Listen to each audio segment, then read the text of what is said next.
Bom dia, boa tarde, boa noite. Que bom que você acessou o nosso blog mais uma vez. E como nós havíamos conversado no nosso último vídeo, nós vamos estar postando alguns vídeos, vamos estar discutindo um pouquinho sobre temas importantes, temas relevantes.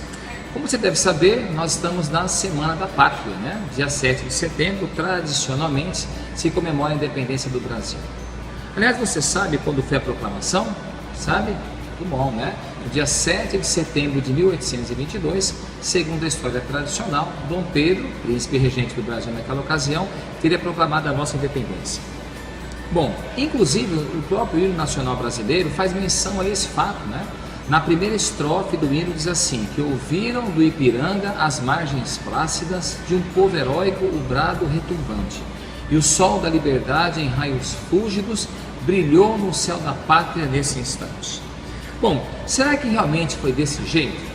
Segundo a história tradicional, Dom Pedro havia descido até a cidade de Santos para conseguir apoio para o processo que estava se levantando. Alguns dizem, inclusive, que ele teria ido ver a sua amante, Dona Domitila. Mas o fato é que ele estava subindo a Serra de Santos em direção a São Paulo.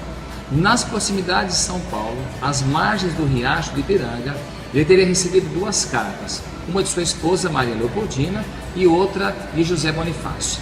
Ele teria lido aquelas duas cartas, elas teriam um teor parecido e ele teria andado de um lado para o outro pensativo e finalmente tomou uma decisão.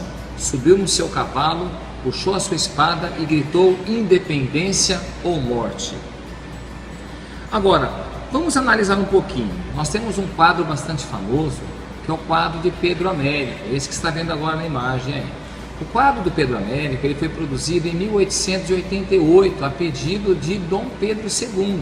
Veja que interessante, a independência foi em 1822 e esse quadro foi concluído em 1888, portanto 66 anos após a independência. Dom Pedro I, né, o grande personagem desse processo, já havia falecido há muito tempo. Então quem mandou elaborar esse quadro foi Dom Pedro II, filho de Dom Pedro I. É claro que a ideia era enaltecer a obra de seu pai. Tá? Inclusive, se você tiver o privilégio de ir até o Museu da USP, São Paulo, o Museu do Ipiranga, você poderá ver esse quadro lá pessoalmente. Mas vamos analisar um pouquinho essas imagens.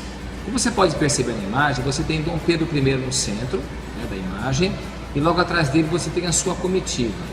Depois dele, logo à sua frente, você tem os dragões da independência, que estariam acompanhando, e do lado direito do lado direito de Dom Pedro, o lado esquerdo de quem vê a imagem, você vê dois personagens populares.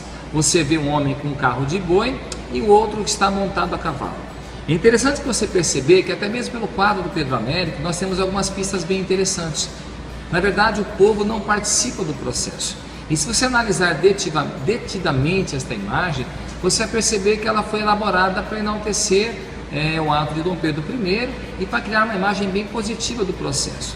Por exemplo, os dragões de independência que estão na imagem, eles sequer existiam naquela época. Dom Pedro não está montado nesse belo cavalo que você vê na imagem. Ele está montado em uma mula. Não é para depreciar, até porque a mula era um animal melhor para poder subir a serra. Tá? Mas não é aquela imagem tão bonita. Na verdade, Dom Pedro não estava montado a cavalo, estava numa mula, estava com uma roupa comum, tá? E muito que você vê na imagem, na verdade, não aconteceu, ok? Bom, na verdade, o processo de independência, ele foi um acordo das elites no Brasil. Alguns acreditam que sequer Dom Pedro teria proclamado a independência às margens do riacho do Ipiranga. Mas o fato é que esse rompimento aconteceu. Agora, nós temos que ter noção do seguinte. Primeiro, então não houve participação popular, houve apenas um acordo das elites, como por exemplo os grandes fazendeiros daquela época, e nós acabamos comprando a nossa independência de Portugal pelo valor de 2 milhões de libras esterlinas, um valor muito alto naquela época, com a intermediação da Inglaterra. Então vamos agora para a nossa reflexão do dia. Primeiramente, nós somos realmente independentes? Somos independentes do ponto de vista econômico? Somos independentes politicamente? Somos independentes culturalmente? E é aqui eu gostaria que você participasse. Lance a sua pergunta, tá? Lance o seu questionamento, e nós vamos poder conversar um pouquinho mais sobre a independência do Brasil.